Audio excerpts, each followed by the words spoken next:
Today's episode of the WAC Podcast is brought to you by Hercules Tires, the official tire of the Western Athletic Conference. Now here are your hosts, Eric Danner and Rachel Vigil. Welcome back to the WAC Podcast. Eric Danner and Rachel Vigil. We're now joined by Elliott Charles, the Director of Athletics at Chicago State University. Elliott, welcome to the show. Thank you, Eric. Thank you, Rachel, for having me. Excited to be here. Elliott, it's been quite a 2020 here. Obviously, a lot going on in the world. First off, what's going on at Chicago State? I know with all of our different campuses in the WAC, seems like everybody has kind of something different going on. Do you have students back on campus? What are some of the restrictions or what are some of the precautions that are being taken right now for students and student athletes as we head into the fall here? Definitely. So we do have students back. We have almost 100% of our students back. We have some that have opted to stay within their locales for the fall 2020 semester until we have more clarity on kind of what's taking place for winter and spring sports. CSU has welcomed students back in general to campus. We have some great initiatives going on, a lot of energy going on here on campus. But related to precautions, we did start a phased-in approach back early August, where we're testing students weekly. And so far we've had, we've been fortunate. We've been blessed and fortunate to see that our students are healthy. We have people transitioning back to conditioning activity and finishing out physicals over this week. And then our staff has been operating in our spaces here for about 6 weeks. So we're kind of in what looks like an augmented full operation. And we'll continue to be in this kind of place here for the next several months. How are the student athletes handling the different precautions that the school is taking? I think it's a challenge. I think as we listen to them and as I hear them or even see them here on campus, it's different because, number one, you come back out of a commitment to the institution, right? You want to show that you're all in and you want to show that you do take your study seriously. So we had a lot of students that wanted to make the commitment to really be part of the on-campus environment. But when, we look across, the conference and we look across our region or here in the city, we do see everybody having to stop with activity. And for us, we've been slow to start. And so, we have competitors. We have competitors. I think a great example of that is our basketball programs, our volleyball program, tennis. We have some students that really are chomping at the bit to get their conditioning back, but they're hearing us. Our sports medicine staff has been really communicative, and they've done a phenomenal job at explaining why we're taking the precautions. So I think the students and their families appreciate that. We've tried to be as transparent as possible. Elliott, you've been very busy this off season. I guess we've been off for about 6 months from sports. You hired a number of new coaches. I imagine that presents its own challenges when you're hiring new coaches during a pandemic. Maybe you don't have the opportunity to bring people on campus, those kind of things. What kind of challenges did you have hiring some of those new head coaches you have? Well, I think that's a lot to unpack. I think that's a soundbite within itself. Hiring coaches in a pandemic, right? Like, I think the one thing that it's cost me has been my hair pigment, right? My hair's turning white. But the challenges that it presents it really is rooted in one major challenge, which is making new staff feel like they have a partner, right? Like, you have to be available, you have to be consistent, you have to be approachable. How do you have an open door policy in the middle of a pandemic, right? That can be a podcast within itself, furnishing open door, right? And so I think the one thing that I've done, my wife has to remind me sometimes that it all comes with a bit of a cost and balance, but being available, just for the emotional and mental well-being of that coach. When you talk about first-time head coaches, that adds another layer of support that's needed. And then expressing to the support staff, the admin staff, what the needs are and what the timelines look like, that you have to over-communicate those things with new coaches. With our existing coaches and programs, they're used to a pattern of getting things done, right? Being predictable, and it helps them communicate with the students. So when we talk about the time and attention being spent with new coaches, I'm then looking at the additional time and attention that's needed to help our existing coaches make their programs more robust. And so that alone, within itself has been a challenge as well. So I think at the end of the day, as being a first-year athletic director, I'm taking a step back and saying, what's the theme here? Relationships and communication, but to what end, right? To be prepared. And at the end of the day, I remind coaches that our success is defined by how we're supporting our students academically right now and how we're supporting their health and the student mental well-being. So I think I remind them that they're successful thus far for the year and based on the student outcomes. Were any of those coaches able to come on campus, or was everything done via Zoom? That's another phenomenal question. You guys have a bunch of them today. And so it was unique. Every search was done based on the environmental conditions that were existing at the time, right? We didn't come in to the search with a plan, a pre-formulated plan where we were going to say, this is the way we're doing it.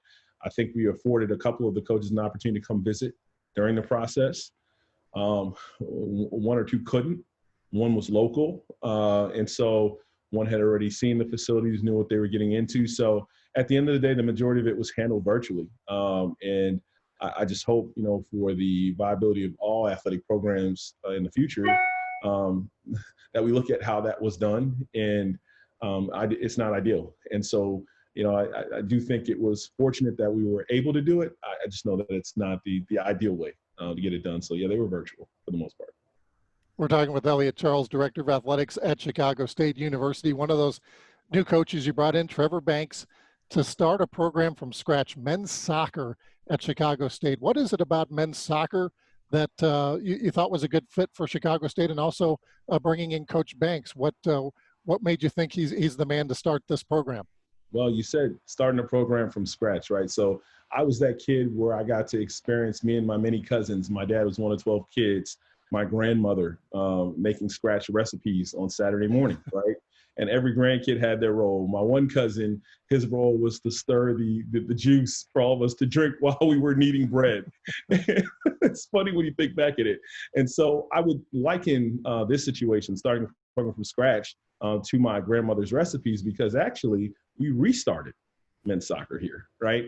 We had a pretty good history of men's soccer in the past, and that recipe we felt aligned with being able to offer competitive D1 programs. And so when we look at Chicago and we look at the feeder schools and the potential prospective student athlete populations, we thought there was a major opportunity here with USA Soccer being here and the connections to the USA Soccer, the Soccer Foundation, along with just the presence, the club soccer presence and how club is evolving, pro soccer out here, the number of institutions that offer soccer on the men's side, and then looking at the potential opportunities within the WAC and D1 broadly, as soccer programs have been, have shifted and been redefined across the nation. So we just saw some potential opportunity for some great, first time in college and transfer student athletes that were looking for soccer opportunities. And we said, okay, with someone as unique as Trevor Banks, who comes recommended up from the highest levels of soccer, for him to reach out and say, I couldn't think of a better place to build a program because of the story that he brings growing up in Louisiana and the plight he's had and the experience he's had in trying to grow as a men's soccer coach. We thought that our values aligned with him, and we thought there's a major opportunity here for men's soccer on our campus. You were named Director of Intercollegiate Athletics on November 19th of last year, so about 10 months ago. Was adding men's soccer something you knew you wanted to do from the get-go? I wouldn't give myself that much credit. I would say that it definitely was taking a look at opportunities to grow our sports offerings, our sports program sponsorship. And I can't necessarily say we're done either, right? Like at the end of the day, we're going to continue to evolve, and I was definitely looking for those opportunities as we were developing our plan of approach for the department here. Elliott, starting on November 19th, I would imagine the year hasn't gone the way it anybody thought it would go. You didn't think 4 months in you'd be into a pandemic, but when you first came in, was there a plan? Was there a 100-day plan, a 1-year plan, a 5-year plan? Did you come in with some ideas like that? Yeah, so I came in with the expectation, knowing that whatever plan I thought I had or whatever I presented was probably what wasn't going to happen in a normal year. And so that mindset was my saving grace. I mean, didn't save my hair color, but I will tell you that it helped me think outside the box. And it helped me listen, right? Like part of trying to get whatever I thought I was going to get done here was incumbent upon my ability to listen to our leadership. You know, we have a great board of trustees. We have phenomenal leadership in President Scott and her team. And you know, I would say that I've been given more than I've even asked for, in the sense that there's just been you know, endless support and availability to discuss the plan. So I knew that the plan needed to be moldable. It had to be ever changing. But I also knew that, okay, I needed to study as much as possible now that I was boots on the ground to decide what made sense. So I did put together an 120-day plan, so a 4-month plan, not knowing that a pandemic was coming, right? And that 4-month plan, I'd say the last 2 months of it. So first and second month went extremely well. A lot of the planning's been put together. We were actually getting ready to launch a new giving campaign, and we were all ready. And so the pandemic afforded us an opportunity to take a second look at that, focus on this fall for some opportunities. So we've been able to go back to the lab to do some more research and development and figure out how to really document some of those outcomes. So we've tracked well. Have we gotten 100% of everything we want to do done? No. But we became a Nike school. I think that was major. We created some internal process controls, did some amazing things that we just had to do financially. We went ahead and took a look at our goals for the next 5 years. We went ahead and looked at our key operations and said, what's missing? What's stopping us from becoming a major competitor in the Division I landscape? And then we took a look at our relationships, some of our relationships across the city and in the state and in the region and across the WAC. And we said, how can we do a little bit better or different? And we did those things broadly. Women's basketball also got a new coach in Tiffany Stardon. What made her a good fit for Chicago State? You know, I think as opposed to going down her resume, I can say this. Tiffany Stardon has a great outlook, prognosis on her career. You know, just knowing Tiffany having a chance to run across her at Clemson, she carries herself in such a way that commands nothing less than whatever you got, right? She meets you where you are in a conversation. She doesn't break eye contact. She's not quick to make decisions. If she knows the answer, she's always willing to listen. And those are the intangibles. Those are things that take a lifetime to learn, you know. And knowing that about Tiffany, I knew at the end of the day, as we look to restart our business, almost like entrepreneurs, it was important to have somebody with that type of mindset, somebody that was willing to build from the ground up. The pedigree, though, is incredible. I mean, when we talk about CPL Hall of Famer, someone that went on to the University of Virginia to letter, you know, every year that she was there, and on top of that, be a 3-year captain, speaks volumes to just where she came from and how she's evolved. Looking at where she's coached and looking at her mentors and those that recommended her to this job, I mean, that along with the deep dig on the metrics of what she brings to the table just made her one of a kind. And it was an opportunity to continue some great momentum that we had, some great energy in the program with someone that we were fully behind, someone that we know can get it done. Well, last week, a story came out from the NCAA that November 25th is a potential start date now for Tiffany Stardon and for Lance Irvin and the basketball teams, which I know there's been all kinds of Zoom calls, meetings between ADs and commissioners. And so where does that put you guys to let people know? The schools schedule their own non-conference schedules, and then the conference does the conference game. So this, I imagine everybody's trying to figure out, okay, when can we play and when do we play and where do we travel and who do we have come in? Is that what you and your basketball coaches are doing right now? Yeah, I think we've been sitting there trying to pontificate on the outcomes, like what's going to happen. I know a bit of it's outside of our control. I think one thing that I haven't heard discussed enough popularly is state restrictions and quarantine, how that will affect non-conference and conference play. Our bubble is realistic. I know that everybody's looking at budget cuts. So as we've been planning, you know, I know one thing that I here haven't planned for was a basketball bubble in some state, you know, miles and miles away. So the question is, at the end of the day, non-conference, right? Because that's the starting point. And for us, nominal impact in the sense that it's 2 to 3 games before the 25th. But obviously we have some revenue targets, things that we want to hit. But the number one concern is about the travel. We kept our non-conference schedule. We kept it pretty regional. We were local. We were lucky in that sense. But there are some outliers that are complicated by just the news that's coming out. And I think, not to go on and on and on, I think there's a broader concept about our model and how we are going to conduct even conference play or NCAA tournament play.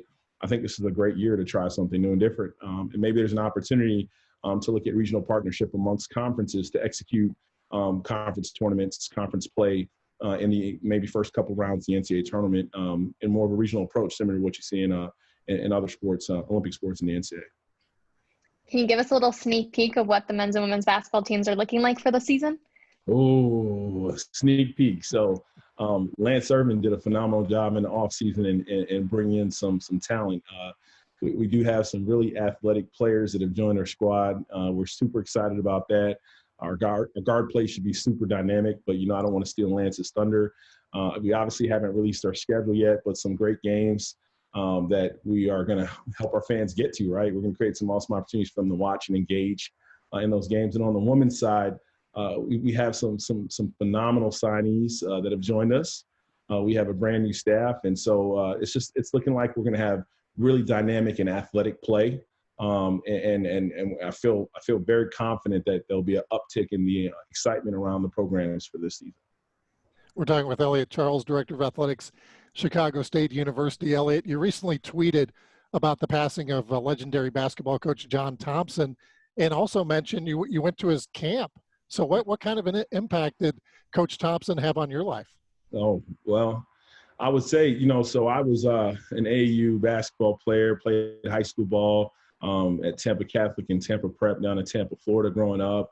And for me, I had a colleague of mine now, a friend of mine back then, Erjam Hayes at the NBA, who we decided one day, he was my point guard in high school, hey, let's go to Georgetown, let's go to John Thompson basketball camp. For me, I wanted to go to Georgetown at the time. And so that was important for me to see the campus and see what it looked like in that part of the DC area. But then John Thompson, talk about a legendary figure, talk about somebody who stood tall, somebody to give just a positive aspiration, somebody to aspire to be like. I will tell you, my only interaction with him during that camp was me leaving the restroom in the hallway as he was walking in. And I was thinking, my gosh, he's so tall. That's a big man, right? And he had the towel on his shoulder, just like he always did. And he addressed the camp. I think the head coach at the time was Coach Esherick, Coach Esherick at the time. And it was just interesting. It was interesting to see how all of it came together. Now, Patrick Ewing, I remember, randomly showed up to the camp. There were some college basketball players from around the country working at camp. And then the last piece that I remember is Patrick Ewing Jr. was one of the campers. And so it was a smaller camp, but just again, what John Thompson meant, right? John Thompson represented very, very visibly on TV positivity. I remember the story of Allen Iverson and him recruiting Allen Iverson to go to Georgetown and the track record that he had with graduating players. And it was just something that to me was positive all the way around. And it had me rethinking what it would take to go to college and the track record that I needed to establish to get to where he's at. I just wanted to be around him, Switching gears now from basketball to track and field program also getting a new head coach in Paul Zavala. What does he bring to Chicago State as well as, I know we talked about the two other coaches, but what does he bring and what may be different than anybody else? Well, I think Paul is a big time personality guy, high energy. And, I want to thank, Benedictine for letting us have him. I think at this time, Paul was a major grab for us. He was familiar with the university. He's a Southsider. And he represents diligence.